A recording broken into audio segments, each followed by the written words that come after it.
Hey. Get started a little early today, hopefully. I don't need that. What we got up? This is wrong. There we go. Let's get rid of that.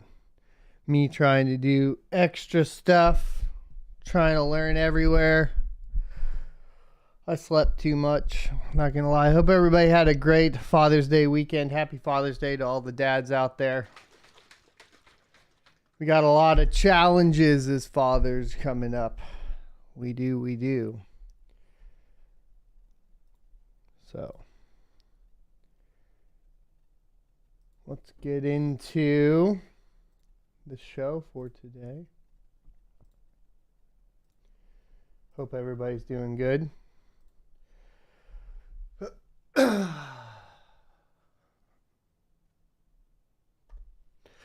Good morning and welcome everybody to the Crypto Mining Show, your one-stop shop for all cryptocurrency news from the perspective of a cryptocurrency miner. I go by Blind Run on the internet and Matthew in real life. Today we have a ton of topics. Obviously, over the weekend we had a dip below the previous all-time high, which is completely unexpected for Bitcoin, because that's never really happened before in the traditional halving cycle. So, are we going to experience a complete collapse of the cryptocurrency market or not? We have some opinion articles on that and some opinions on the general economy and potential collapses that people are crying out for. We'll kind of cover it all. Also, we have crypto miners basically not purchasing GPUs anymore. Obviously, lots of crypto miners shutting off. We have an adjustment to the cost to produce a Bitcoin according to Crypto Mags. I wanted to cover that, and that's coming from Galaxy Digital. So I was a little off. Potentially, this could be a correction. They're basically saying that it looks closer to 10K to produce a Bitcoin than 20K. We'll talk about why. We have a leaked document showing that BlockFi lost more than $285 million in the past 2 years of the bull market. We're going to be worried about liquidation there. On the supposedly transparent, decentralized front being manipulated, we have the big news for the week is Solana's lending platform Solend votes to temporarily control the whale account to stop liquidations. Then a lot of Ergo news. We're going to be talking about what CNETA is and CTOSI is. We're going to be talking about the change to the monetary policy that will be going into place tomorrow, which is EIP 27, and the block reward changes there, as well as some smart pool outages that happened yesterday on GetBlock. Then we have a couple minor releases and not minor releases. We have some stuff that's also down. So tons of stuff to get into today. I hope everybody's having a great day. And like I said, a great Father's Day weekend. We saw a recovery in the crypto market, basically to where I would assume we sit based on, previous halving cycles, where we would sit until the next halving of Bitcoin. That could be wrong or incorrect based on greater macroeconomic issues going on. But I would just remind you that the previous crises surrounding recession, the housing market, markets in general in 2008 is what spurred on the creation of Bitcoin and cryptocurrency as we know it today. So the good news is we're about to see how that all plays out with cryptocurrency now being a part of the greater conversation. Let's get into all of this after a word from today's sponsor, and then we will get into it. Today's sponsor is Crypto.com. Crypto.com is my go-to centralized exchange for liquidating my crypto assets. With their Crypto.com Visa debit card, I can load up my mined Ethereum to pay for power and other operating costs quickly while earning up to 8% cash back. In addition to the Visa debit card, there are additional fiat options, including wire transfers, to easily receive your profits. Crypto.com also offers additional services, including trading and even staking, to earn additional revenue revenue on your investments. Join 10 million plus users buying and selling 100 plus cryptocurrencies at true cost by using my affiliate link in the description for a $25 funding bonus. Or enter referral code SOAT at sign up for the same bonus. Remember, cryptocurrency investment comes with significant risks, so do your own research.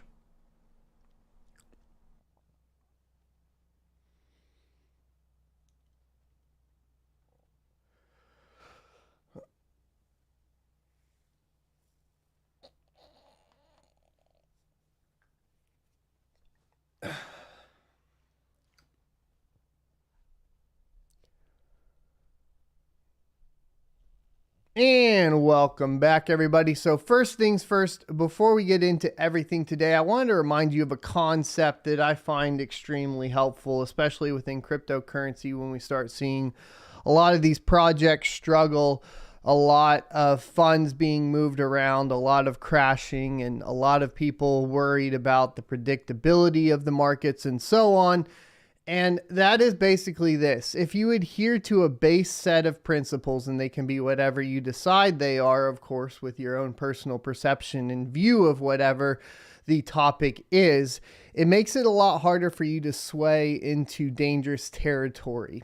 And that's extremely important within cryptocurrency. And I bring that up because I really want you to really pay attention to the principles of crypto, specifically the Bitcoin white paper, why it was created and what it's there to do. Because if you can understand that concept, then I think you'll be a lot less swayed into falling into a lot of pitfalls, different traps within cryptocurrency, because you can look at it and say, okay, this is what I believe cryptocurrency is here to do.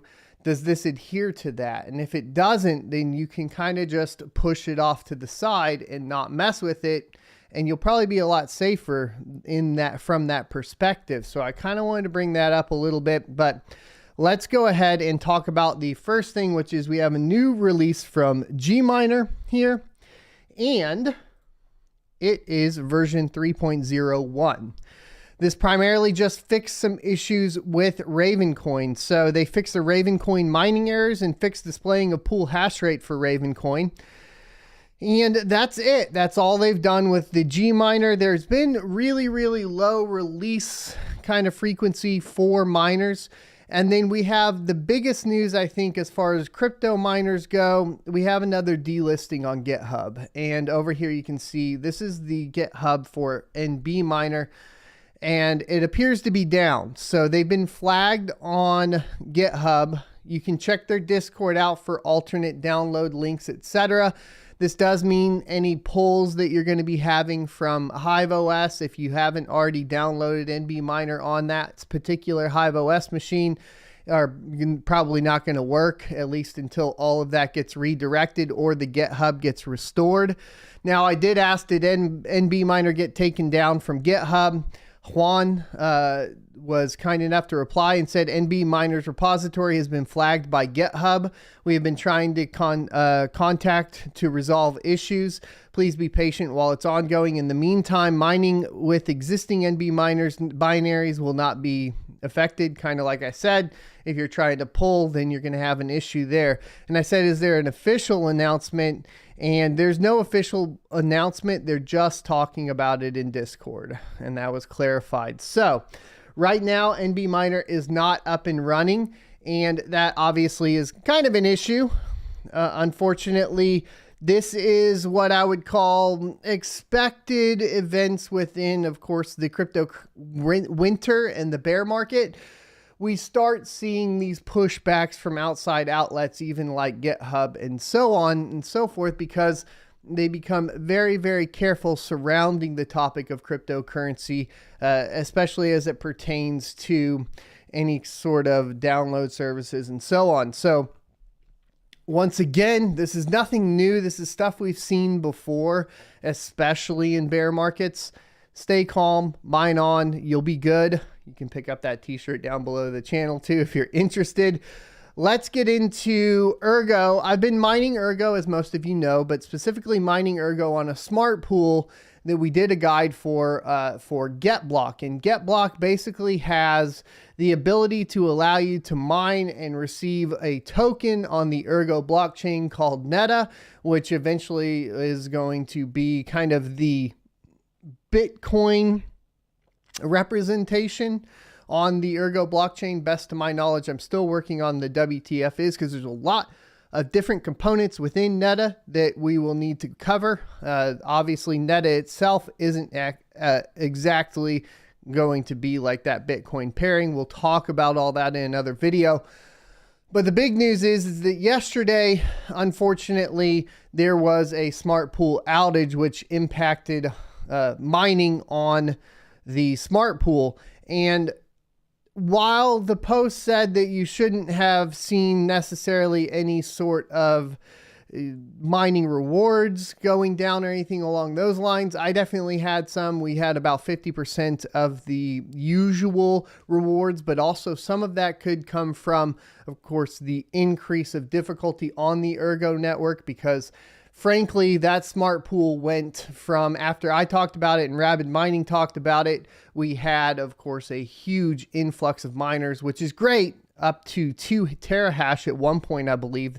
People are starting to hop off. We're going to talk about that too and why that's happening. But this was a blog post yesterday from Ergo, and this was an update regarding the smart pool outage. It says many of our smart pool users are experiencing an extended outage on Saturday, June 18th, this was Saturday, beginning approximately 9 a.m. Eastern and intermittent for most of the day. This post hopefully serves as clarification of what is occurring and how this impacts our users and miners. Beginning approximately 9 a.m. Eastern, many users of the GetBlock.io smart pool were unable to access the user interface. Upon investigation, our team identified an unprecedented traffic on our UI. This is the son of a tech, or how Rabbit says, the Rapid Mining effect. I would call it the cryptocurrency YouTuber or crypto mining YouTuber effect, which is just a problem in general, especially with, when we see newer pools like GetBlock, for example, try to handle a huge influx of people once we talk about them. And seeing that, of course, we were getting better profits on Ergo, especially with NETA compared to Ethereum. Obviously, when we talk about it, a lot of people are going to move over to it. And sometimes these systems are not, robust enough to handle this. I did get a little bit of information from the back end kind of idea of what's going on. To my knowledge, I guess they are utilizing Microsoft Azure services for their load balancing, etc., and they're just working on that and figuring it out. So that's kind of where we're at. Let's see what they had to say. In the rest of this post, they said, our framework is based on highly distributed cloud-based architecture composed of various layers to handle traffic, availability, and security. The public-facing layer, which is responsible for presenting data to users, is API-based, makes sense, and provides statistics to our user interface framework, such as hash rate, miner statistics, payout information. It also receives requests from users to facilitate settings and subpool selection. In the past 48 hours, our service has grown 5x from our original hash rate of 150 gigahash to the current state, which when they wrote this on Saturday was 1.5 terahash. We'll check it what it's at today. And from 200 miners to 1,000 miners. This has required us to scale our infrastructure even further globally, which we have done in a timely manner. Additional instances of our Stratum API endpoints and web services were deployed in each of our points of presence, currently 7 regions. Unfortunately, these efforts did not suffice at addressing the user interface issues, as we narrowed down the problem to an unsustainable DDoS attack at one of our public API endpoints. This attack has caused a slowdown in all of our processing, including block and payout processing, due to unexpected impact in performance. We continue to work with our cloud provider to mitigate this issue. Here at GetBlock.io, we always strive to ensure all of our services were made public, and this means access to our APIs for data extraction and analysis by our user base. This, after all, is the reason for smart contract-based mining pool operation. So this is as of 12:04, so midnight Eastern time on Sunday. They said our team is provisioning new API endpoints and additional measures to handle the issues going forward. Meanwhile, the following is important to understand. Your mining shares are still being processed and handled accordingly for processing payout. But as you see, I did want to clarify, mining profitability on that Saturday was impacted. So that was impacted then. Once they put these into place, they said, while the API isn't working necessarily all the time, the processing of the mining shares was functioning. Blocks found are still being processed for payout due to the impact to our availability. We are slowly making through all the blocks found to pay out our miners. As of this writing, we are 30 blocks behind in processing payouts. Hopefully what that means is we do see a bump as long as you maintain mining over there as these get caught up. Every block reward owed will be paid out. This is a matter of time, and unfortunately processing smart contracts based on blocks is not a matter of simply sending payments to miners, as it's locked in smart contracts and has to be processed on chain.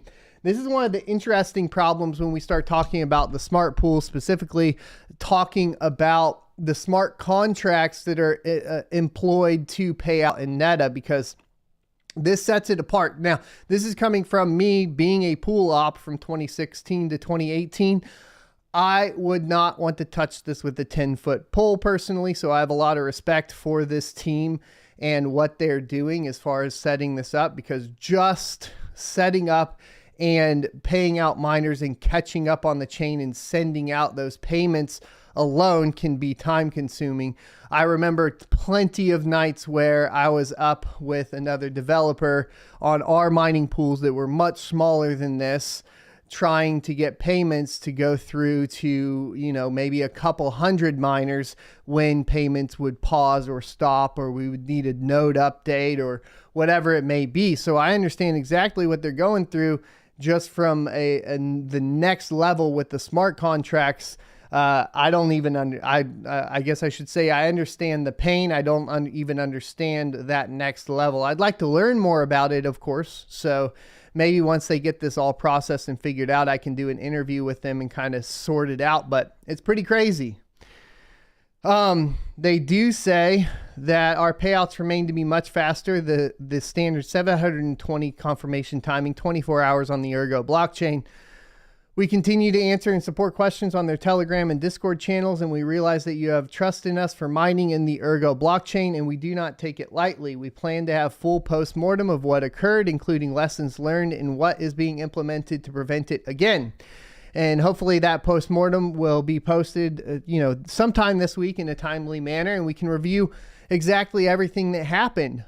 It's going to get even more interesting, though, because we do have EIP 27 basically prepped for release tomorrow on block 780,000 for Ergo. So lots of Ergo news today. Before we get into the main topics, lots of updates that people need to be aware of. And EIP 27 is essentially going to change the emission rate. Is going to do this through a smart contract instead. We've covered it in detail on this YouTube channel. If you want to check out this video called why Ergo EIP 27 is needed, we go into specific details as well as to not only why it's needed, but also essentially what it does and how it functions. But suffice to say, it's going to take a portion of the block reward and put it into a smart contract to be released later as emissions for mining. So if you guys aren't aware, the mining process in general for proof of work typically functions as part of the emissions rate. The emissions rate is the newly minted coin that is put into, of course, circulation. That is done through the mining process. And because the emission rate is typically done through the mining process, that's one thing that basically makes proof of work kind of set apart from proof of stake in general. And that's because you have an actual cost to producing whatever cryptocurrency or whatever currency that is, right? You have an electric cost to that, an uptime cost, all that sort of stuff. Well, Ergo is going to be changing that emission rate, and that's really what you need to know. So what is that going to be? Well, we're going to be at block 784,000 when this goes through. So if we scroll down, this post on Medium was posted quite a bit ago by Armenio, but if we see since we see the emission rate already changing at this block height, what is it? Well, it would normally go to 60, but because this implementation will come into play, it's going to go down to 48. So the block reward for Ergo, assuming this goes through on time and something doesn't significantly happen to block height, etc., and according to the Ergo Block Explorer, I think we're at 776,000, so 784,000 is when that would go through. You can see we're doing 63 erg. It should coincide, of course, with the block reward dropping to 60, which means we'll be down to 48. Best I can tell at this time. I'll try to get confirmation on it, obviously, tomorrow as that functions and goes through. But a pretty significant cut in block reward on Ergo. Obviously not great timing if we are discussing, of course, the crypto winter and changing emission rates, all that sort of stuff. Typically what you would hope to see here when that emission rate gets cut is that miners adjust their price on the exchanges, and then we see the price of the crypto go up. And that's typically what you would expect from some sort of reduction in reward, right? But for the most part, as we've seen, obviously with Ravencoin being the most recent example in a cut of block reward, is that we saw pretty much no change and it still followed the traditional the rest of the market, I should say, not traditional markets, but the rest of the market, specifically Bitcoin, meaning that really, unfortunately, by and large, Bitcoin seems to just be the main indicator across all cryptocurrencies still. There's not really a de-pairing going on there. So would I expect an increase in the price of Ergo? Maybe if we were in a bull market. Since we're in this particular situation, I don't necessarily see it. That being said, Ergo has performed quite well in comparison over the past few days, or past few weeks, I should say. Let's go ahead and see how it compares today, though, real quick. We'll pull it up. It is up today, but it's still down compared to Bitcoin and Ethereum. So it's up to $1.94, but it's down 5% compared to Bitcoin and down 8% compared to Ethereum. Ethereum's had a recent jump in price as well here. We'll kind of talk about that as well. But that's pretty much it. I just wanted to cover that we should expect a block reward reduction here coming soon. So that is basically, like I said, still kind of up in the air. You never know what's going to happen to the timing when it's based off of a block height and that sort of thing. So just be aware that that's coming and that block reward will happen. Be aware, obviously, of some of the issues going on with GetBlock and their smart pool. And I'm hoping that we see some release of more payments because, like I said, yesterday we had some rough time on the mining farm. In particular, I think we only did about $35 worth of neta, which is not good on the entire farm. My assumption is some of that, obviously is a problem with the payouts and still waiting on them to get unlocked from the smart contract. I don't have confirmation on that yet. There's also, though, if you're holding neta, you can claim some new tokens from the neta project or a neta BTC. So I wanted to mention that as well. If you've been mining neta, you do have this option. They say they're excited to announce CNeta holders can soon claim CTOSI via TOSI Drop, a token distribution platform on Cardano and Ergo. CNeta holders will be able to claim 0.1 CTOSI to every 1 CNeta over the span of four epochs. The rest of the article will explore what to expect, and they say on Friday they announced on Twitter that holders of CNeta will be able to claim CTOSI on TOSI Drop. In this article, we'll explain the full details of claiming CTOSI for CNeta. If you guys would like a guide on this in particular, let me know in the comment section below and I'll get to work on it.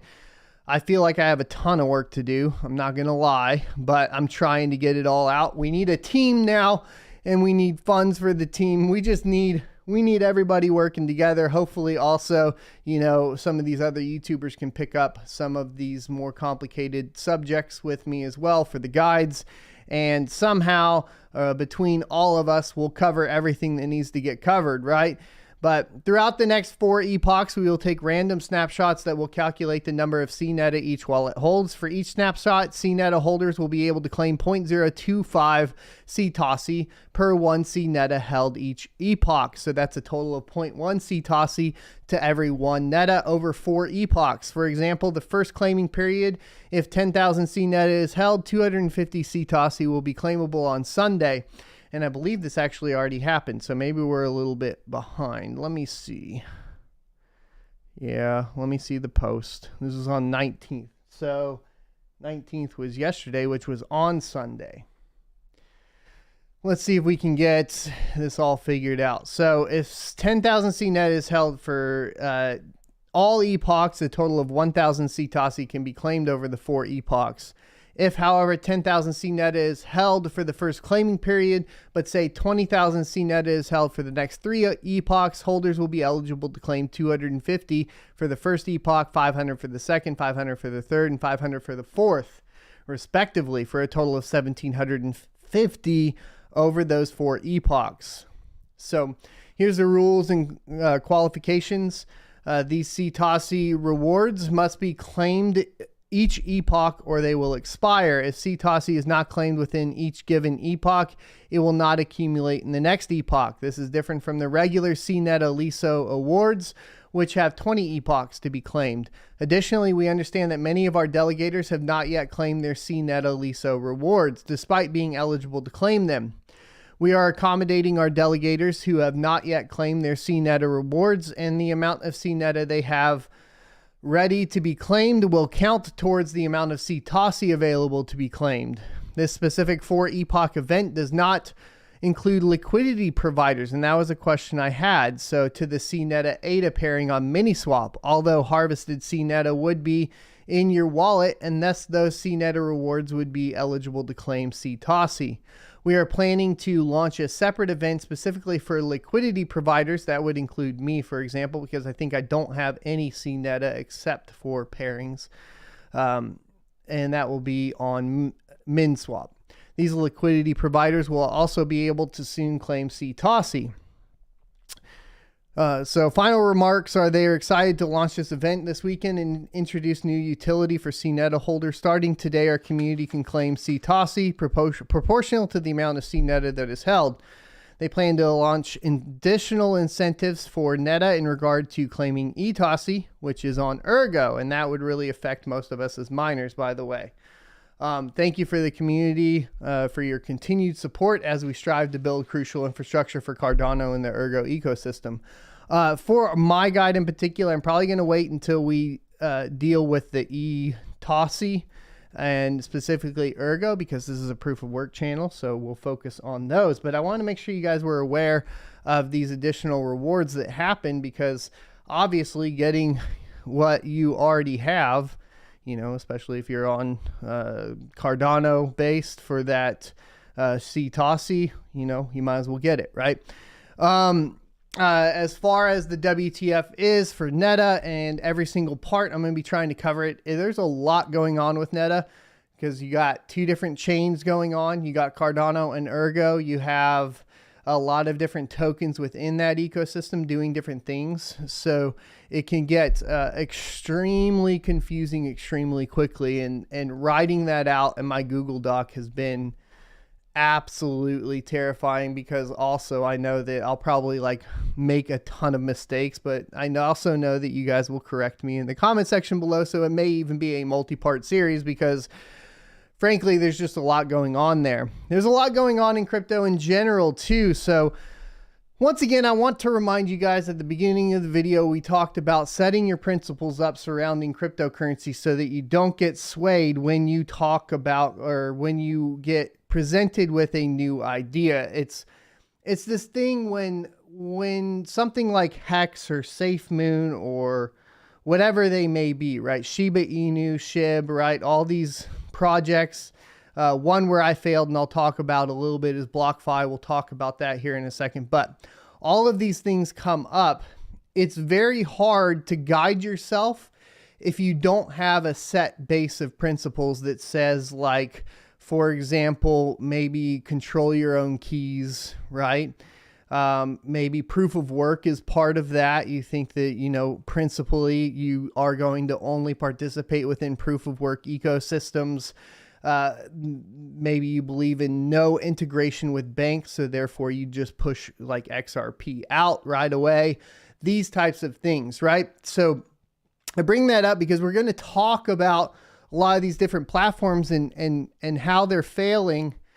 And this is going to become more common because we are in that part of the halving cycle, which is that pretty much anything that is not battle tested is about to get battle tested. Anything that's spun up during this bull run that wasn't already in place is about to get battle tested through this, including Ergo, by the way, because that came out in 2019, very, very close to this bull run. So this is going to affect like all of those projects. NFTs as well is going to get really, really battle tested. That's going to happen. But Solana's lending platform, Solend, votes to temporarily control the whale account. Remember, we're basing all this off of that sort of idea of making sure our principles are in line so we can detect what is good and what is bad, right? Solana-based lending and borrowing service platform Solend users voted to control the largest whale account to mitigate liquidation risks. This came originally from the Twitter post by Watcher.guru. Says, Justin, Solana-based protocol Solend has voted to temporarily control the largest whale account to mitigate liquidation risks. Whoo, buddy. So, if you think that all cryptocurrency is equal, right, you're wrong. That is pretty much it. What you have going on here is censorship, essentially, at the very worst level. They're taking the largest whale account and saying, boom, you're not allowed to do anything. You can't liquidate. We're worried about you liquidating. Why are we worried about you liquidating? Well, we have a poor track record. That's why. And we're in a bear market. And if you are worried about us making it through the bear market and therefore you dump it, then you crash us quicker. This is complete manipulation. This is due to the fact that the whale account and its extremely large margin position were posing a threat to an on-chain liquidation. The large holding of the whale was reportedly causing the Solend protocol and the users to be in a risk bubble. Yeah, and you got to let that bubble pop. I'm sorry, but this is, like I said, this is the battle tested. Can you make it through that? Well, I'd say with all the downtime that we've seen from Solana, the answer and this reaction, the answer is no, they can't make it. And this only prolongs that bubble. I want you to be clear on this. If you're having, if you have like a small, and this isn't financial advice, let me clear that. But if you have like a smaller, holding in Solana, you're expecting it to go somewhere, realize that these kind of actions does not mean that they're actually protecting you. It means that they're just prolonging the inevitable. The governance vote will grant Solend Labs with emergency powers to liquidate the vulnerable assets of the whale. Over $20 million in Solana will be liquidated via over-the-counter trades. Around $20 million in Solana will be liquidated not through decentralized exchanges, but through over-the-counter trades. This is due to the fact that on-chain liquidation can cause turbulence in the DeFi markets of Solana. To tackle this, the trades will be done through over-the-counter. This means that basically everything is not being done on-chain, is not transparent, and therefore goes against the principles of cryptocurrency. And so what can we determine from that based on, of course, the preface of this entire show? And that's very simple, right? This is not a good project. We can put this in it goes against my principles for cryptocurrency. So it's very basic and very easy for me to say at this point, given the track record, I would not support Solana personally, and I would not trust them as a financial investment by any means. This isn't financial advice for you guys. This is how I am approaching it from, once again, my principled standpoints surrounding cryptocurrency. The whale was reportedly a big one, as it had 5.7 million Solana deposited and had also borrowed over $108 million in stable coins. The whale holds over 95% of the main pool deposits and 88% of the USDC borrowings pool. ZIL is currently trading at $33.50, and if the price hits $22.30, the whale becomes up to 20% liquidable of its borrowings. This would create chaos in the market and cause bad debt to Solend and affect the Solana network. Quote, despite our efforts, we've been unable to get the whale to reduce their risk or even get in contact with them. With the way things are trending with the whale's unresponsiveness, it is clear action must be taken to mitigate risk. No, it's clear that you guys effed up. The team stated in the proposal that the decision was taken after trying and failing to get in contact with the whale through Twitter and on-chain messages. The whale was unresponsive, which made the team move forward with the decision. The governance passed with 97.5% of voters saying yes. And this is kind of one of those weird positions that you get in where a majority of the people are in favor of manipulating the chain because it's in favor of their own holdings. The problem, obviously, with that is that it doesn't bode well for the entire project or the external perspective from people that are just observers, right? And this is not a good thing, right? This is pure manipulation. This is something that you need to be completely aware of and cognizant of when you're approaching cryptocurrency, and be aware of these manipulation tactics that are going into play. They seem to be primarily done within DeFi right now, and you need to understand the difference between over-the-counter, right, OTC trades, and on-trade chain trades. And you need to support on-chain transparent trades at all times if possible, right? Let's talk about more of this, right? Because it goes even further into CeFi. So that's more DeFi, right? Decentralized finance. And then we have CeFi, which is your centralized finance, basically having a centralized control of a aspect of DeFi that they pass on to the end users. This can be a little bit confusing, right? So when we're talking about DeFi, we're talking about on-chain protocols that allow you to control your own keys, right? That then allow you to add liquidity, for example, or just swap, that sort of thing. So you have your swapping mechanisms, you have your liquidity pool mechanisms, and you control the keys, and that's going to put you into DeFi. If you are on a platform that just says, send us our cryptocurrency, we'll pay you out a certain percentage, then you end up in CeFi. And CeFi is where we are seeing a lot of the issues because they've made poor DeFi decisions, okay? So what you have are centralized entities that are taking end user funds, who of which didn't adhere to the principles of crypto, do not control the keys, and have entrusted these centralized entities with their cryptocurrency. They take their money and they put it into the DeFi, and they put it into extremely high leveraged positions, into positions that are not necessarily safe or sound, and they end up losing the end user's money or cryptocurrency at the end of the day. And that's what you end up with now, right? That's what we're seeing with Celsius. That's what we're seeing with now BlockFi. And BlockFi was an interesting one because early on in this cycle, BlockFi came out, and I even had an interview with them. We ran one ad for them, and then we talked about, we never actually did a sponsorship. We ran an ad for an affiliate link. I did have an affiliate link for BlockFi. And then I had deposited some in BlockFi, and then I kind of I made that mistake, right? Especially early on, pumping up this kind of, YouTube channel, kind of got going through it again. And part of my reasoning for making this mistake, and the reason I'm bringing up this whole idea of trying to, especially through a bull run, maintain your principles as it pertains to cryptocurrency, is that I've made this mistake too, right?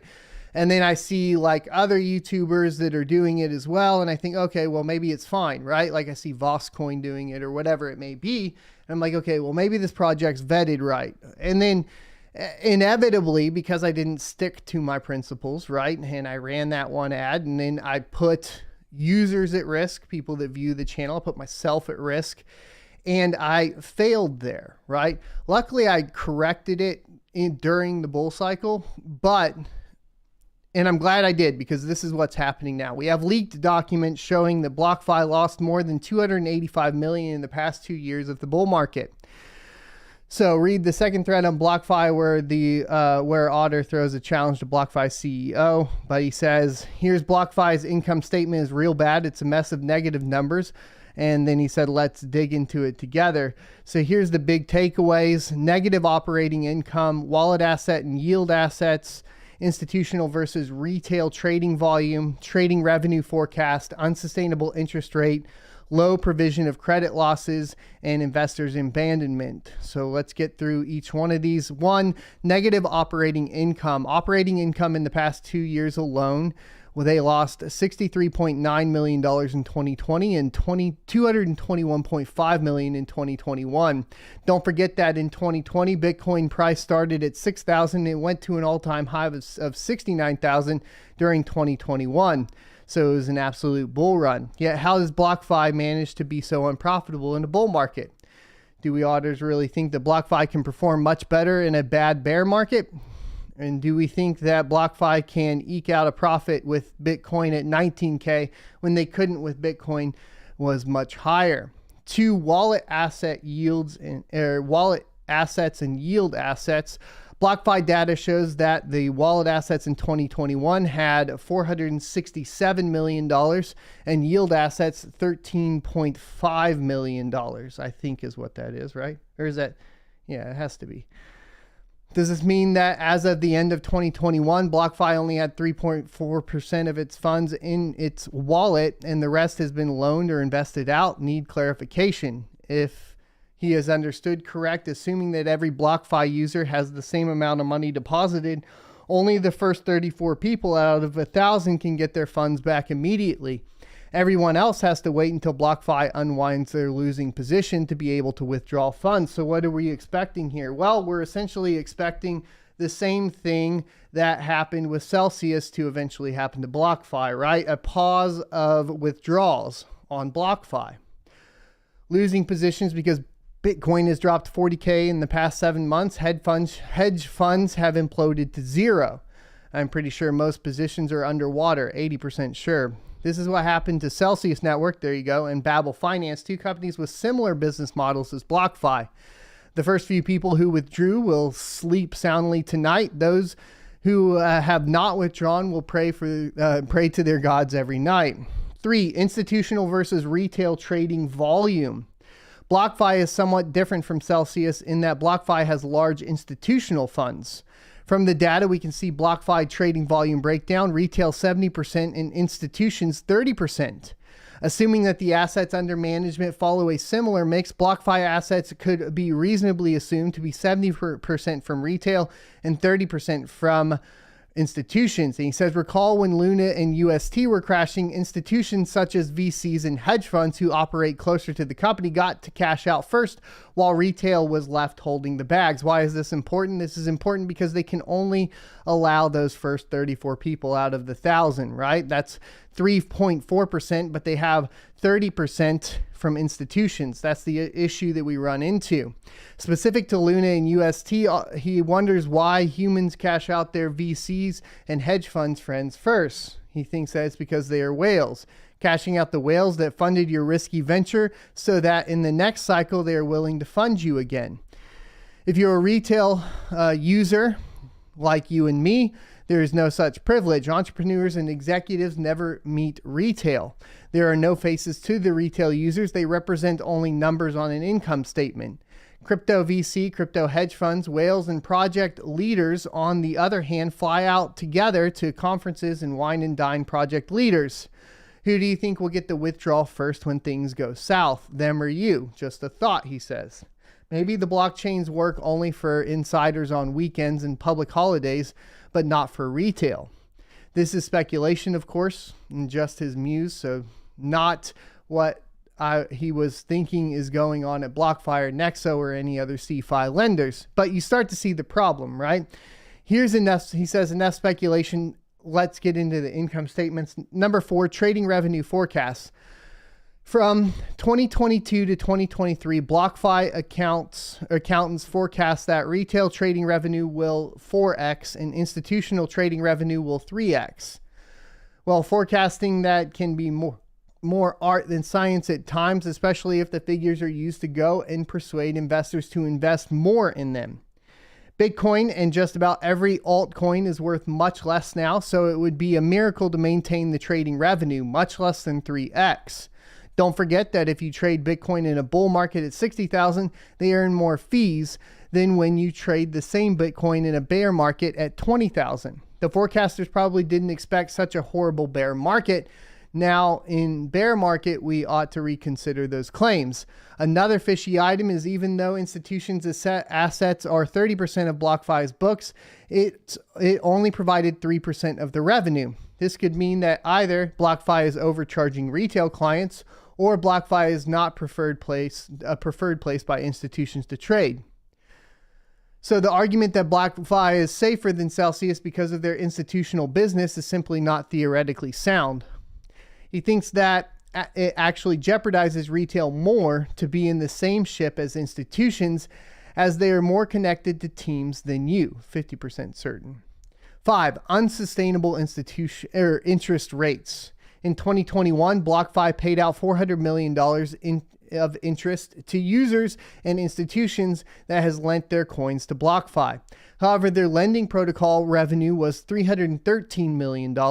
That's a whole of $87 million. In other words, BlockFi main business loses $240,000 a day.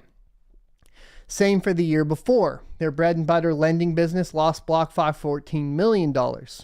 In 2022, their accountants expect them to lose further $104 million, equal to losing $285,000 a day.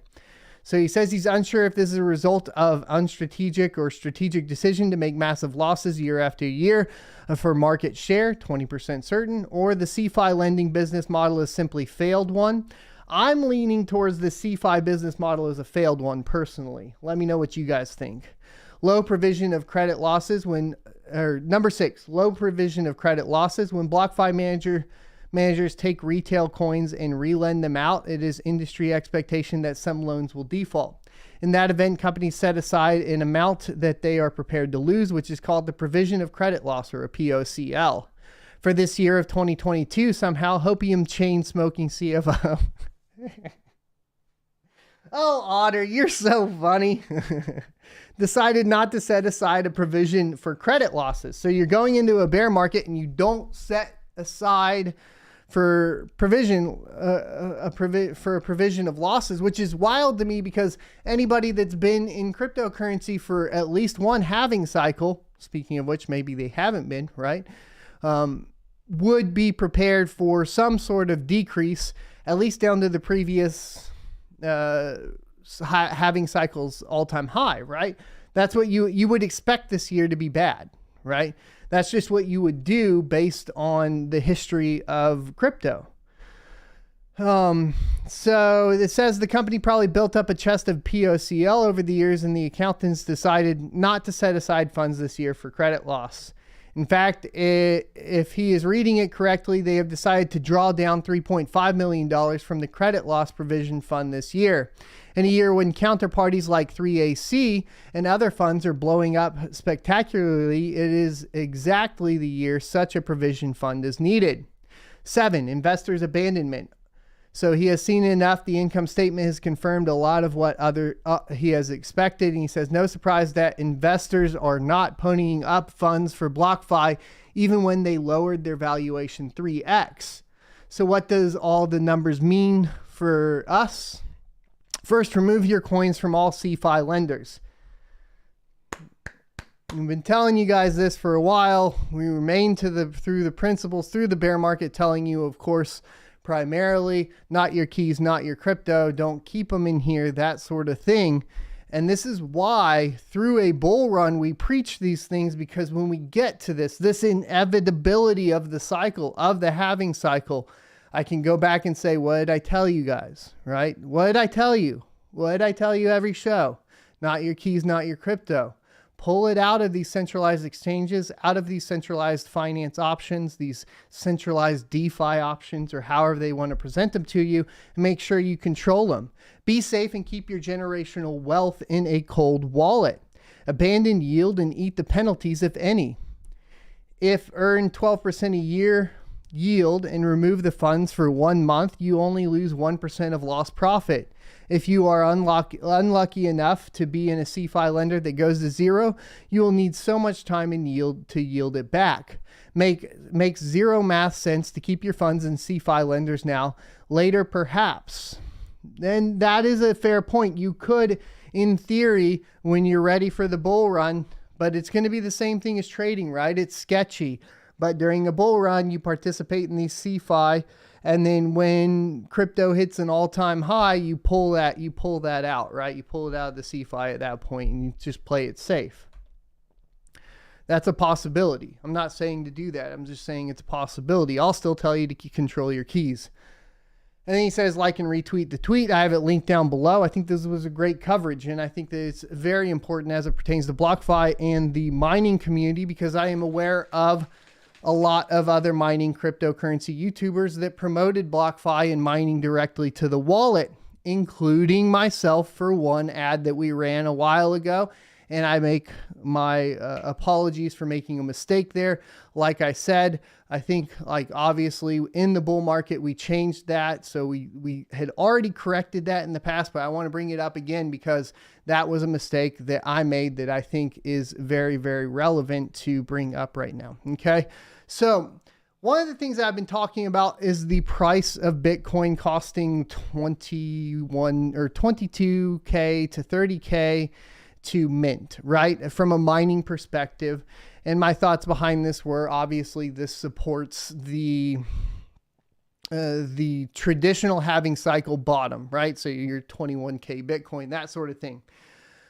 I've been presented with this information now from Galaxy Digital and the actual cost of Bitcoin production calculator. So this puts it a lot lower than I had initially anticipated, especially when reading other outlets.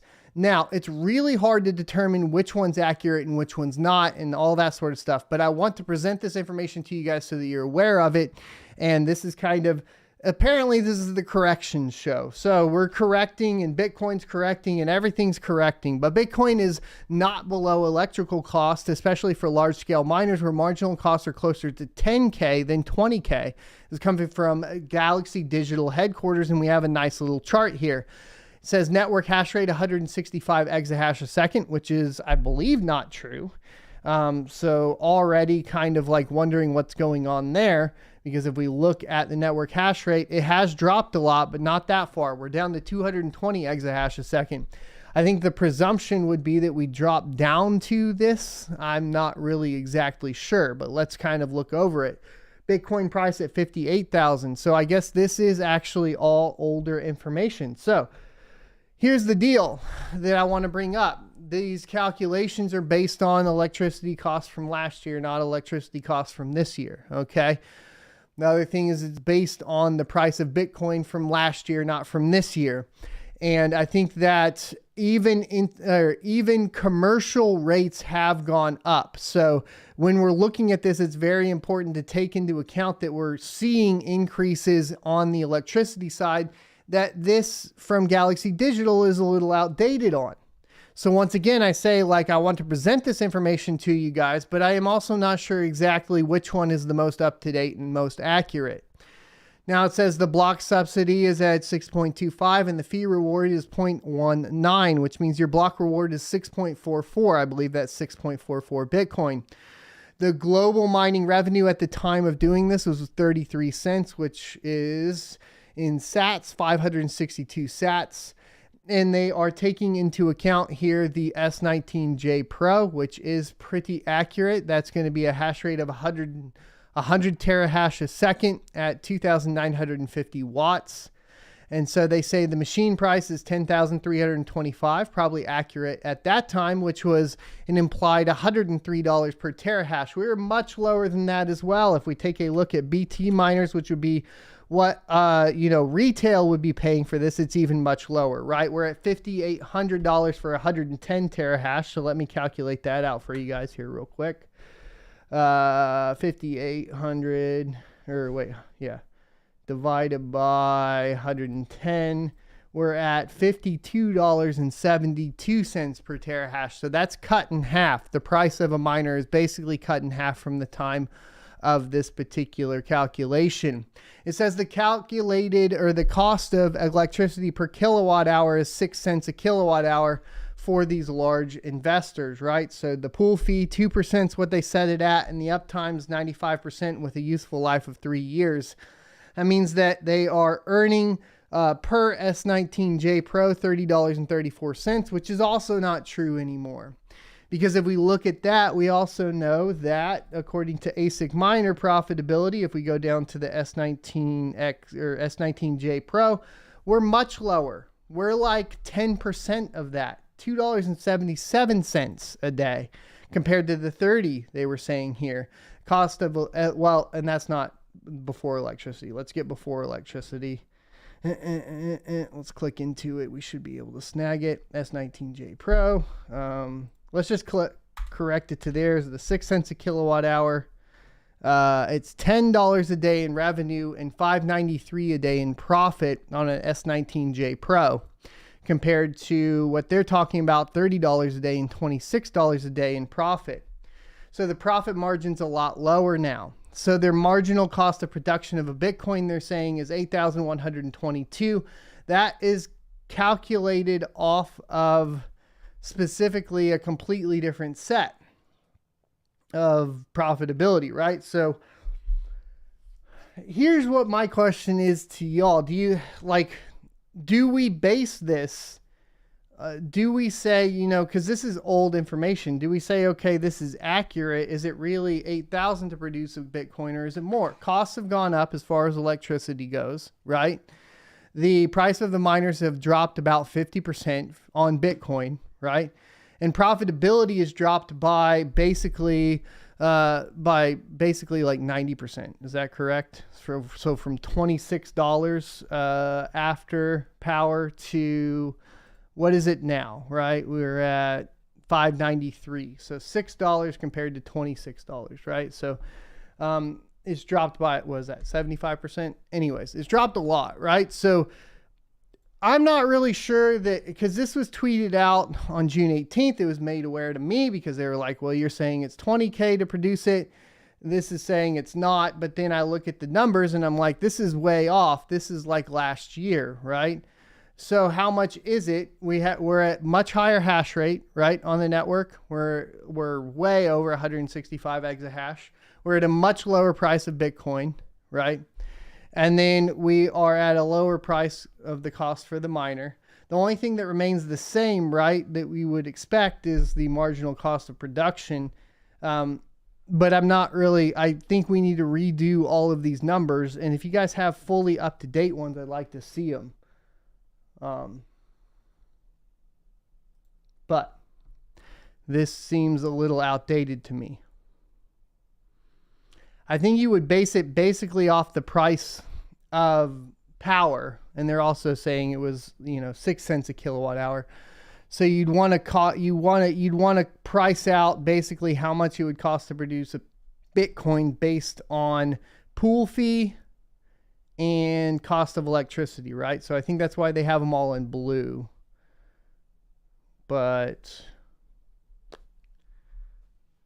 And that profit margin's way worse too, right? And days to break even is way worse too. So if you have a $5,800 miner right now at $6 a day,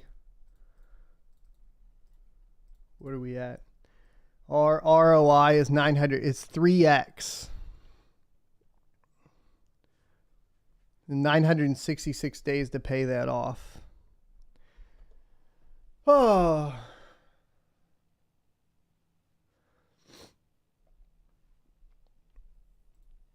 All right. Crypto miners, not gamers, were the primary buyers of graphics cards since 2021. Almost $15 billion worth of GPU sales reported, coming from WCCF Tech.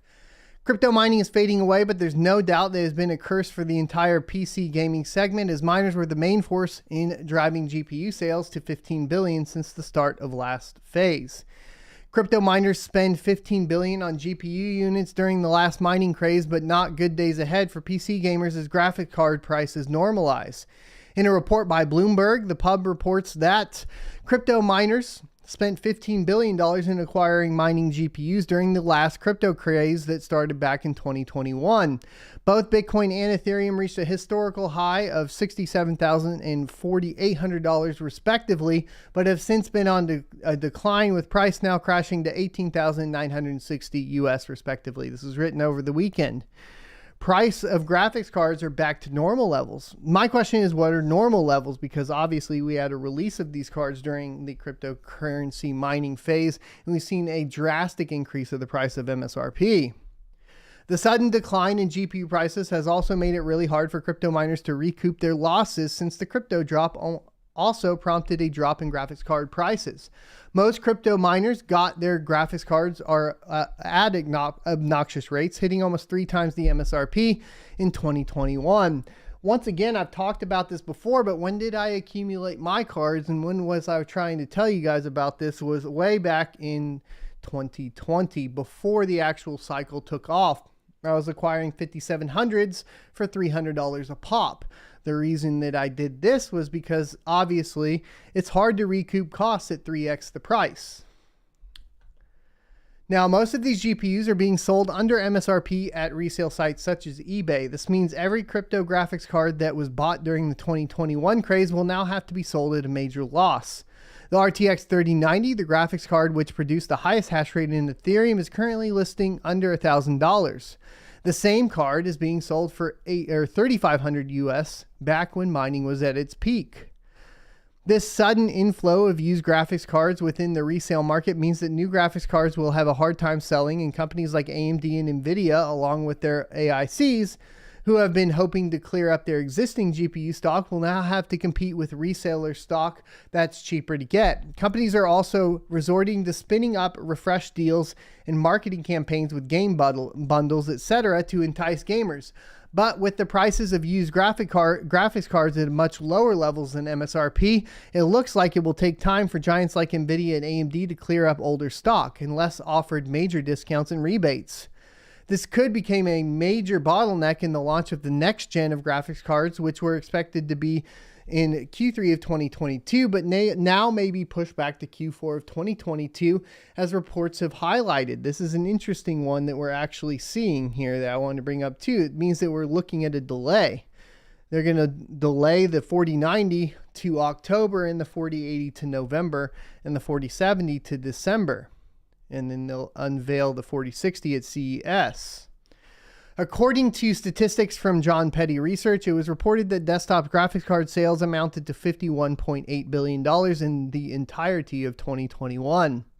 Miners won't be left with nothing. After the merge, their mining setups will still be powerful computing devices that can be put to use elsewhere, and some are planning to mine other coins to find alternatives uses for the gear.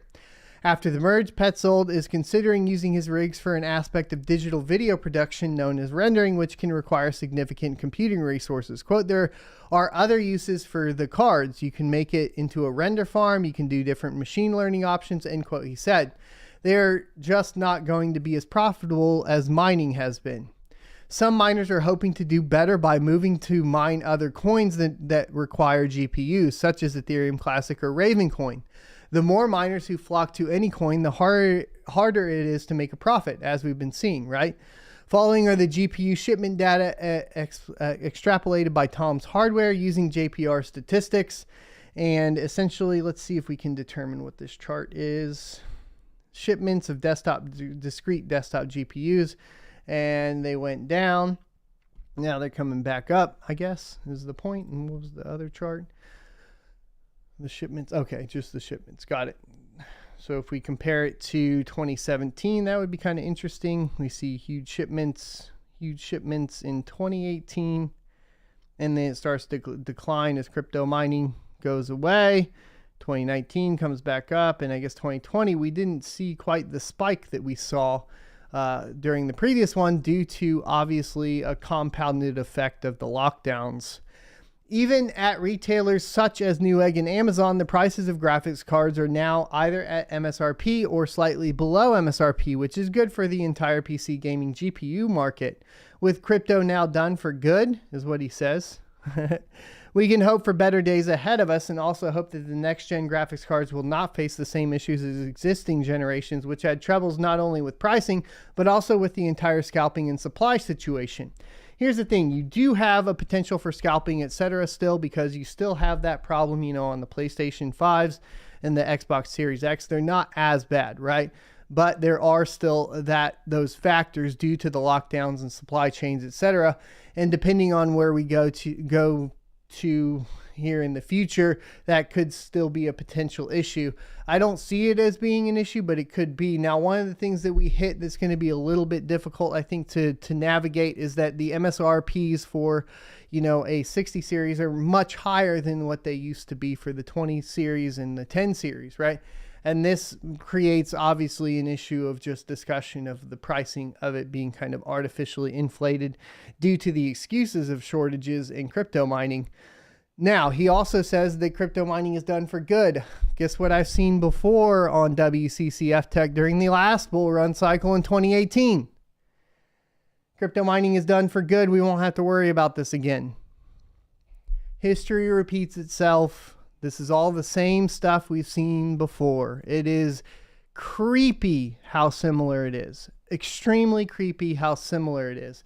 The only big difference that we really have, obviously, is DeFi and this thing called staked Ethereum. So let's get you caught up on staked Ethereum. What is it? What do you need to know about it? And this is coming from CNBC. So hopefully it's kind of taking it all down to the very base level to give you guys the best, most easiest descriptor to understand.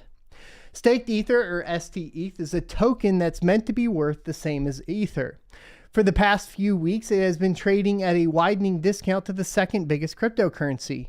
Instability in the token's price has further constrained liquidity in fragile crypto markets. Another controversial cryptocurrency is causing havoc in the digital asset market, and this time it's not a stablecoin. Staked Ether, or STETH, is a token that's supposed to be worth the same as Ether. But for the past few weeks, it has been trading at a widening discount to the second biggest cryptocurrency, fanning the flames of liquidity crisis in the crypto market. On Friday, STETH fell as low as 0.92 ETH, implying an 8% discount to Ether. Here's everything you need to know about STETH and why it has crypto investors worried. Each STETH token represents a unit of Ether that has been staked or deposited in what's called the beacon chain. Ethereum, the network underpinning Ether, is the process of upgrading to a new version that's meant to be faster and cheaper to use. The beacon chain is a testing environment for this upgrade. Staking is a practice where investors lock up their tokens for a period of time to contribute to the security of a crypto network. In return, they receive rewards in the form of interest-like yields. The mechanism behind this is known as proof of stake. It's different from proof of work or mining, which requires lots of computing power and energy. I like how that is framed, but obviously we've determined that that is not always the case. Also, I want to bring something up that's very interesting. Do you guys see the correlation?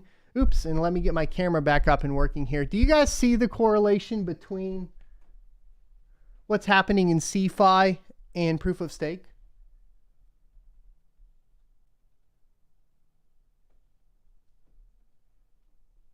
And come on, camera, you can do it.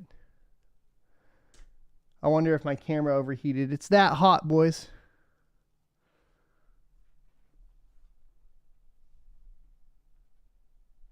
Oh, man. Camera down, camera down. One sec. Make sure it's plugged in.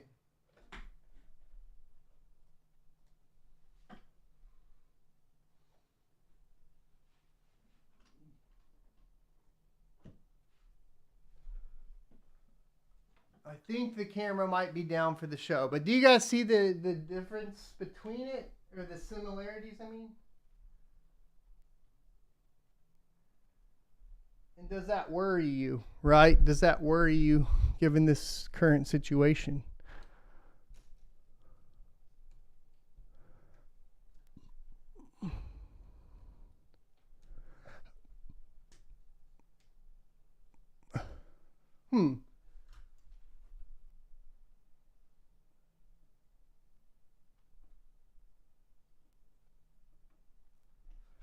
Let's see if I have a battery to put in.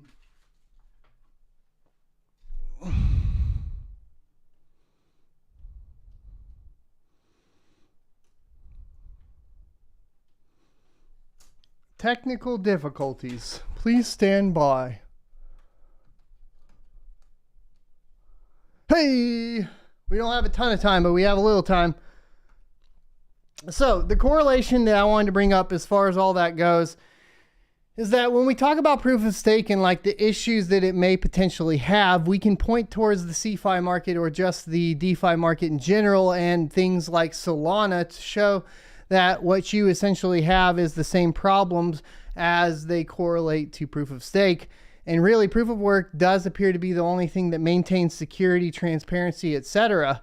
Once you move out of that, you turn into basically something that allows for over-the-counter trades, more manipulation, and so on.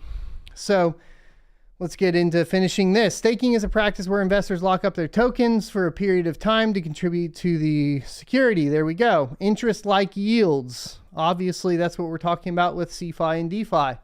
The mechanism behind this is known as proof of stake. It's different from proof of work or mining. And then it talks about, obviously, the energy use. To stake on Ethereum, currently users have to agree to lock away a minimum of 32 ETH until after the network upgrades to a new standard known as Ethereum 2.0. However, a platform called Lido Finance lets users stake any amount of Ether and receive a derivative token called STETH, which can be traded or lent on other platforms. It is an important part of decentralized finance, which aims to replicate financial services like lending and insurance using blockchain technology. STETH isn't a stablecoin like Tether or Terra USD, the algorithmic stablecoin that collapsed last month under the strain of a bank run. It's more like an IOU, the idea being that STETH holders can redeem their tokens for an equivalent amount of Ether once the upgrade completes. When the Terra stablecoin project imploded, STETH's price began trading below Ether's as investors raced for the exit. A month later, crypto lender Celsius started halting account withdrawals, which saw STETH value dropping even further. Celsius acts a lot like a bank, taking users' crypto and lending it to other institutions to generate a return on deposits. We talked about this with BlockFi. The firm took users' Ether and staked it through Lido to boost its profits. Celsius has more than $400 million in STETH deposits, according to data from DeFi analytics site 8board. The fear now is that Celsius will have to sell its staked ETH or STETH, resulting in hefty losses and putting more downward pressure on the token. But that's easier said than done. STETH holders won't be able to redeem their tokens for Ether until 6 to 12 months after an event known as the merge, which will complete Ethereum's transition from proof of work to proof of stake. That's sort of true, because remember, you can go to the platform and you could swap it for Ethereum. Problem being is that right now, as far as liquidity pools go, you have 80% of it filled up with STETH and only 20% of it filled up for ETH. Another thing that we have to talk about here is that post-merge, there is no actual withdrawal function. So because STETH is paired or a representation specifically of Ethereum that's been staked, the actual factor of which this gets all resolved is when basically you are able to unstake ETH, which is the actual problem that we're seeing here. And that won't be resolved by the merge, to be clear. And that's something that a lot of these big publications miss. This comes at a price, as it means that investors are stuck with their STETH unless they choose to sell it on other platforms. One way to do this is to convert STETH to Ether using Curve, right? A service that pulls together funds to enable faster trading in and out of the tokens. Curve's liquidity pool for switching between STETH and Ether has become quite unbalanced, said Ryan Shea, economist at crypto investment firm Trax.io. Ether accounts for less than 20% of the reserves in the pool, like we just mentioned, meaning that there wouldn't be enough liquidity to meet every STETH withdrawal. Staked Ether issued by Lido is backed 1-to-1 with ETH staking deposits, Lido said in a tweet last week, attempting to calm investors' fears over STETH's growing divergence from the value of Ether. Staked Ether issued by Lido is backed 1-to-1 with ETH staking deposits.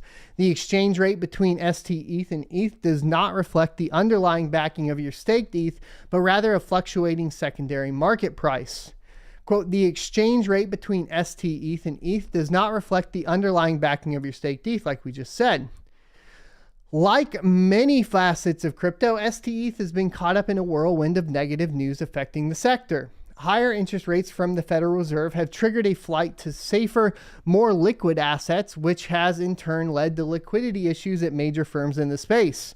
Another company with exposure to STETH is Three Arrows Capital, the crypto hedge fund, which is rumored to be in financial trouble. Public blockchain records show that 3AC has been actively selling its STETH holdings, and 3AC co-founder Zhu Su has previously said his firm is considering asset sales and rescue by another firm to avoid collapse, and that would be an over-the-counter trade, right?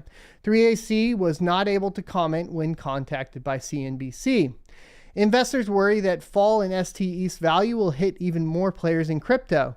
Quote, in crypto, there is no central bank, Shea said. Things will just have to play out, and it will continue to weigh on crypto asset prices, compounding the negative impact from the macro backdrop. And that's a fair point. Bitcoin briefly sank below to $18,000 a coin on Saturday, pushing deeper into 18-month lows. It's since recovered back to 20,000, and Ether at one point dropped below 900 before retaking 1,100 now, by the way, on Monday. The STETH debacle has also led to fresh concerns over the security of Ethereum. About a third of all Ether locked into Ethereum's beacon chain is staked through Lido. Some investors worry this may give a single player too much control over the upgraded Ethereum network. It does. Oh, it does. Ethereum recently completed a dress rehearsal for its much anticipated merge. The success of the event bodes well for Ethereum's upgrade, with investors expecting it to take place as early as August. And we know, just to clarify on that we're looking at September at the earliest here, just to be clear. That's been changed. But there's no telling when it will happen. It's already been delayed numerous times. The latest updates on Ethereum's testnets have been positive, which brings more confidence to those waiting on the merge, said Mark Ajun, research associate at crypto asset management firm CoinShares. So when withdrawals are eventually enabled, which by the way is not from the merge because we've confirmed that via the roadmap written by Tim Biko. Stop.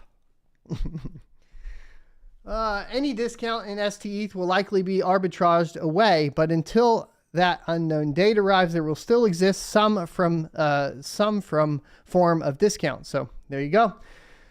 Oh, once again, I want to make it clear that this isn't resolved until withdrawals are unlocked, and withdrawals will not be unlocked with the merge per the roadmap. So it's very frustrating. And we're having a decoupling of it, obviously, on Lido staked Ethereum, and it differs from the stablecoin collapse. So I wanted to see why it differs, right? And this is obviously a long show where it's already 11 a.m. I kind of knew it would go over, but we probably won't have time for questions and answers just because we have a ton of stuff to cover. Decoupling of Lido's staked Ethereum differs from stablecoin collapse, CoinShares say. The decoupling of Ether and Lido Finance's staked Ethereum is not equivalent to the breaking of the link between Terra USD and the dollar, and isn't an example of the stablecoin collapse, according to CoinShares. Unlike a stablecoin, STETH does not have to trade one-to-one to function correctly, CoinShares wrote in a June 16th report. Moreover, because Ethereum has not enabled withdrawals from staking, there are no arbitrage opportunities to keep the price in check. Staked Ether is an Ethereum-based token representing ETH that's been staked on Ethereum's proof-of-stake beacon chain.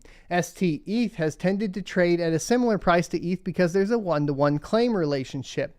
However, after UST lost its peg last month, ST-ETH began trading at roughly 2% discount at the times as low as 6% discount. This is not the same as the UST crash because the underlying asset ETH is not directly affected by the market price of ST-ETH, CoinShares says. The benefit of ST-ETH is that it allows users to yield from staking Ether using a technique known as liquidity staking.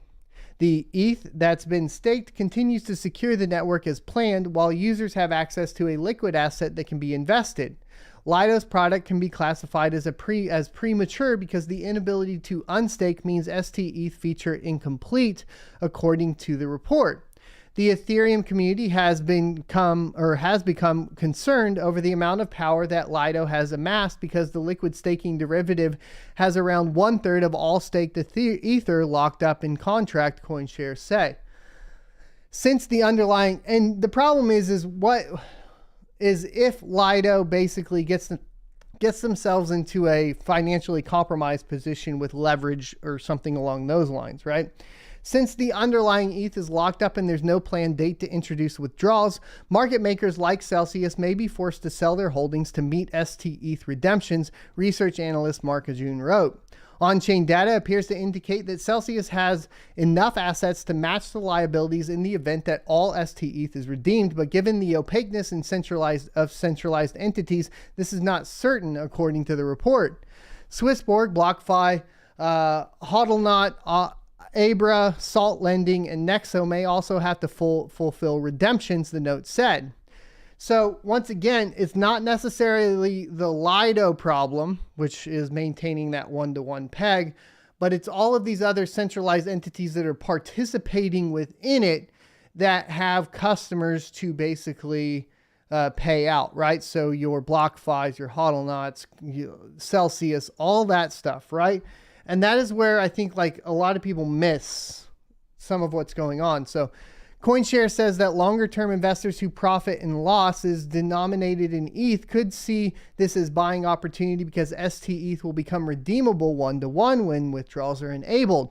Conversely, investors with shorter-term horizons and US dollar-denominated profit and loss will probably need to exit their positions, while arbitrageurs may also be buying ST-ETH at a discount and shorting ETH, it added. Recent updates on Ethereum testnets have been positive, which brings more confidence to those waiting on the merge and when withdrawals are finally enabled. Come on, CoinDesk! The roadmap says that you will not have withdrawals enabled post-merge. Come on, please stop, man. Ugh. But until then, there will exist some form of discount, the report said. The decoupling event will reinforce calls for regulation of lending platforms and the digital asset ecosystem in general.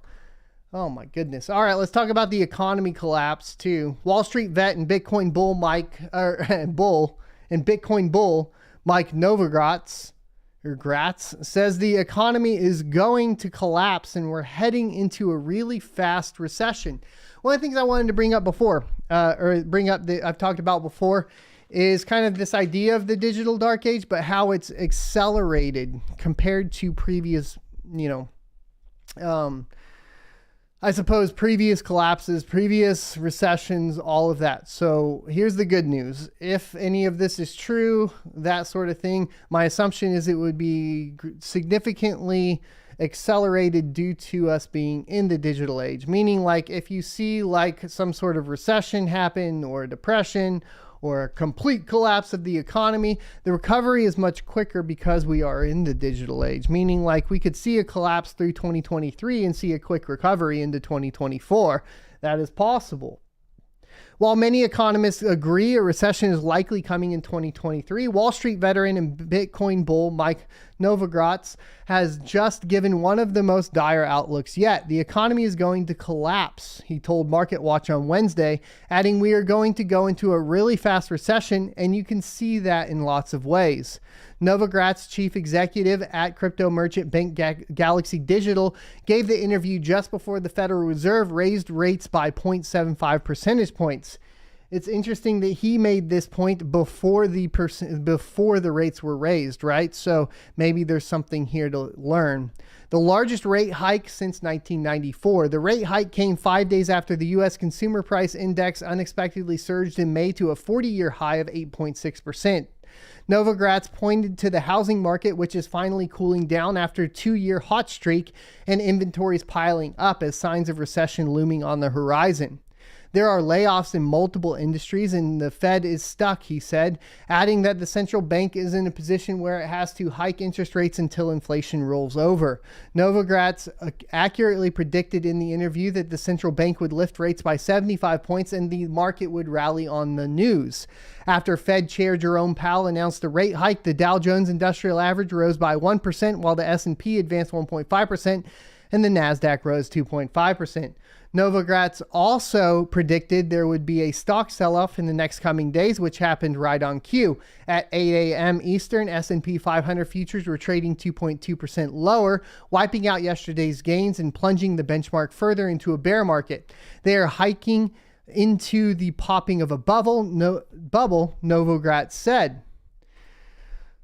The U.S. will officially be in a recession when the National Bureau of Economic Research finds a significant decline in economy activities over that last over an extended period of time, usually 2 fiscal quarters.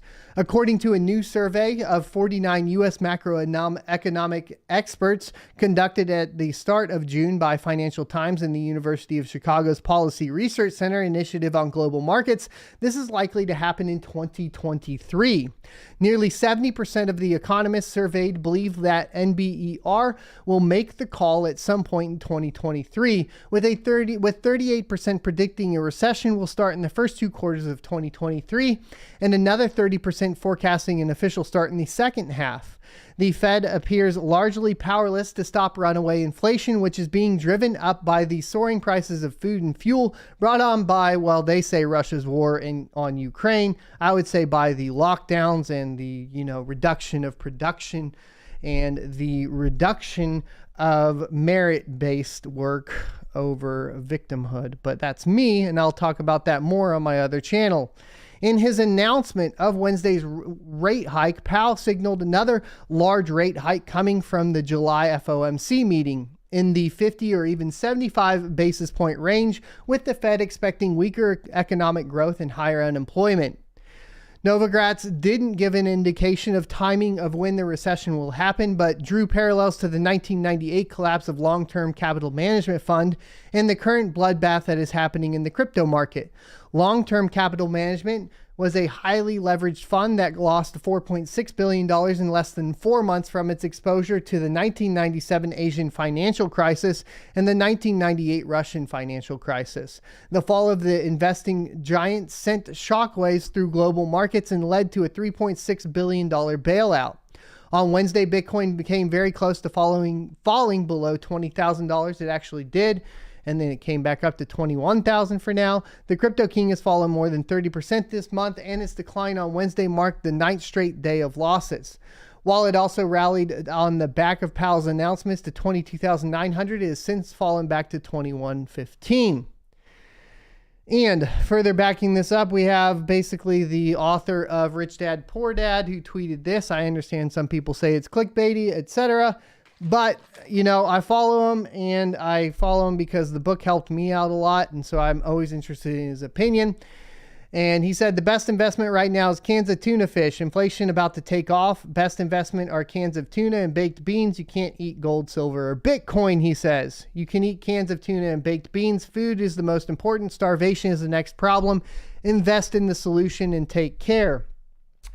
What do you guys think? Do you think we're headed into a recession or a depression, or do you think it's all FUD?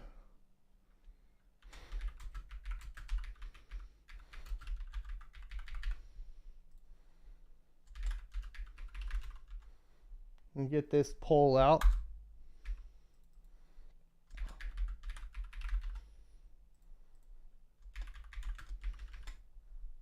Boom.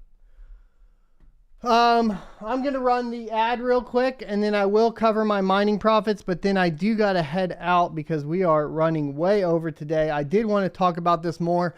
If you guys are interested in more risque conversation, more things of like my general opinion surrounding these types of topics, please check out my secondary channel called Blind Run. And let's get into the ad. Today's sponsor is Crypto.com. Crypto.com is my go-to centralized exchange for liquidating my crypto assets. With their Crypto.com Visa debit card, I can load up my mined Ethereum to pay for power and other operating costs quickly while earning up to 8% cash back. In addition to the Visa debit card, there are additional fiat options, including wire transfers, to easily receive your profits. Crypto.com also offers additional services, including trading and even staking to earn additional revenue on your investments. Join 10 million plus users buying and selling 100 plus cryptocurrencies at true cost by using my affiliate link in the description for a $25 funding bonus. Or enter referral code SOAT at sign up for the same bonus. Remember, cryptocurrency investment comes with significant risks, so do your own research. Now, we talked a little bit about the problems with Ergo and Neta mining at the beginning of the show. I'm going to show you guys kind of the payments from yesterday and over the weekend. They are extremely bad, if I can get this to click over. But we ended up, past 24 hours yesterday, only doing 3,005 Neta. We have another 1,400 for today, getting ready to come out. So, that's only about 1,400 and, 1,450 or 3,450, excuse me. 3,500. So, yeah, 3,500 or wait, am I doing that right? 4,500, excuse me. So if we type that in, that was about $31 of Neta yesterday. So I'm hoping some of these contracts are going to get paid out. I'll keep you guys up to date. But as far as my mining profitability on the farm, it was extremely low and extremely bad. I don't know if I'm going to make any changes at this point. We'll let you guys know. Here's the RTX 3090 profitability though too. Oops. No, that's not it. There we go. Let's correct this.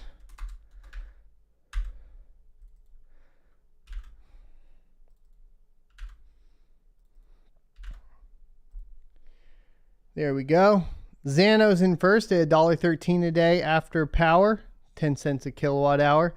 Cero in second, $1.05 a day after power. Ravencoin, 99 cents a day after power. And Ethereum, $1.01 a day after power. Ethereum Classic, 73 cents a day after power. Flux at 67 cents a day after power. Z Classic at 63 cents a day after power. And Ergo at 64 cents a day after power. This is also going to drop tomorrow more than likely. We saw a huge decrease in Bitcoin hash rate on the network yesterday or over the weekend, and that is good news. That means that we are starting to follow the general halving cycle. So basically at the end of the day right now, to sum things up, as far as crypto looks, if we take away all of the macroeconomics, etc., cryptocurrency appears to be still kind of doing exactly what you would expect it to do based on the halving cycle. So that's good news. There was a little bit of a dip below the actual previous all-time high. That is a record for, of course, cryptocurrency, Bitcoin in particular. That's never happened before. So the previous all-time high being around that $21,000 mark, we dipped below that, obviously. So as far as that is concerned, we have dipped below the previous all-time high, which changes, of course, a little bit. That's a little bit of a difference of the traditional halving cycle. That being said, we haven't gone down if we are looking at percentages on the traditional halving cycles below the typical 85%. So still the same. a couple of different factors here playing along with it. And then if we look at the greater economy, of course, we are looking at a potential recession coming up. Lots of craziness. Make sure that you guys hit the like, comment, subscribe, and notification bells, and we will get into more of it. I may do a separate Q&A later this evening. So if you guys are interested in a Q&A, let me know. I have a lot of work to get done today. We say on the poll that we ran, are we headed into A, option of A, recession, B, depression, C, all FUD? 55% say a recession, 24% say a depression, and 21% say all FUD. So if we total those out though, we are looking at pretty much 80% of you saying, or 79% to be exactly accurate, that we are going into some sort of economic downturn. And 20% of you to 21% of you say that it is all FUD, which is fear, uncertainty, and doubt, which means that you don't think anything's happening. It's just a whole bunch of news media reporting on it that way. That's pretty much it. Thanks everybody for watching. I'll see you next Tuesday. I got to get some jiu-jitsu in.